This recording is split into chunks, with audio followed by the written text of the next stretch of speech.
this video, I'm going to be showing you how to do Kitchener stitch, also referred to as grafting. This stitch is most commonly used to seam the ends of socks together. So here I have my remaining stitches for my toes of my socks knit in Peyton's Kroy, and I have my stitches divided evenly onto 2 needles. I have 8 stitches along my back needle and 8 stitches along this front needle. For the video, I'm using a contrasting color of Peyton's Classic Wool DK. For your project, of course, you'll be using the same yarn that you knit your project in. My yarn is attached to the first stitch on my back needle here. So to begin, we'll be holding our needles like this. We're going to take our yarn on our tapestry needle, insert it into the first stitch on our front needle as if we were going to knit the stitch. So from front to back, like so. And on the first stitch on the back needle here, we're going to insert as if we were going to purl this stitch from back to front. And that's how we begin. So the actual Kitchener stitch goes like this. Insert as if to knit the first stitch on your front needle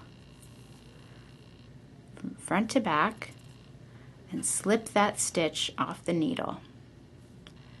Then insert as if you were going to purl this next stitch on your front needle and keep that stitch on your needle.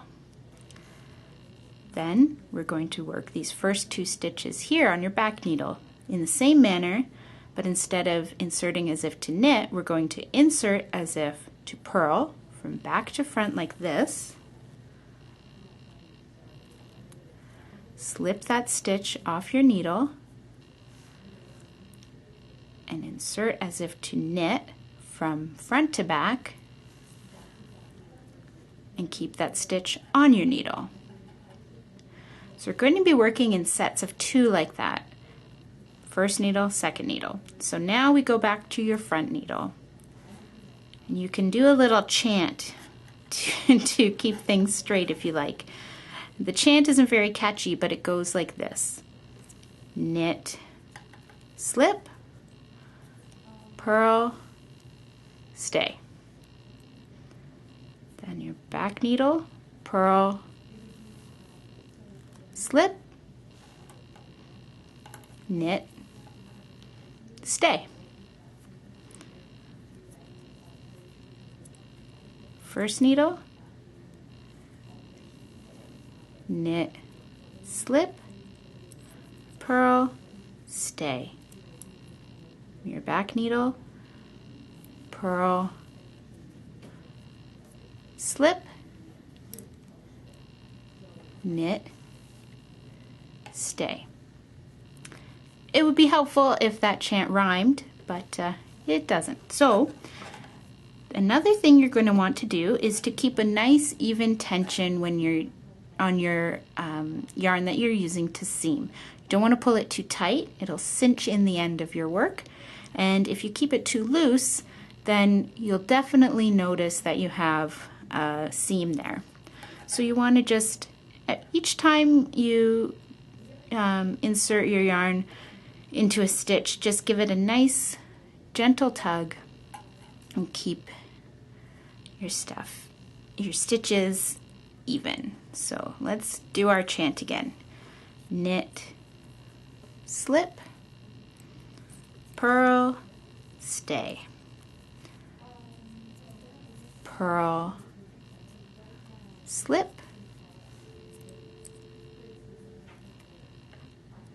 knit, stay. First needle, knit, slip, purl, stay. Your second back needle, purl, slip, knit, stay. So you do that all across your row until all your stitches have been worked. So here I am at my last 2 stitches, and what we're going to do, I have just inserted as if to purl this last stitch and kept it on my needle. So I'm inserting as if to purl and slipping it off my back needle,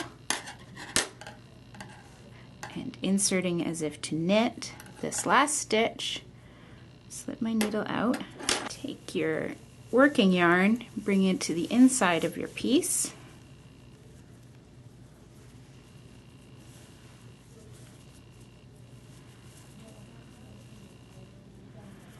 and there you can secure it and weave in your ends. So that's what it looks like on the inside. This, of course, is the yarn that I joined to do the video. This is the yarn that I would have used if I were doing it for my own personal sock needs. And on the outside,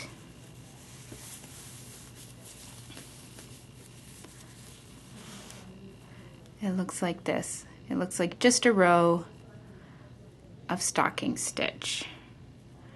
And trust me, if that was the same color as the rest of the sock, you would not even notice that that had been seamed. I know it seemed complicated, but after you do that for a couple of pairs of socks, you'll be a pro at it.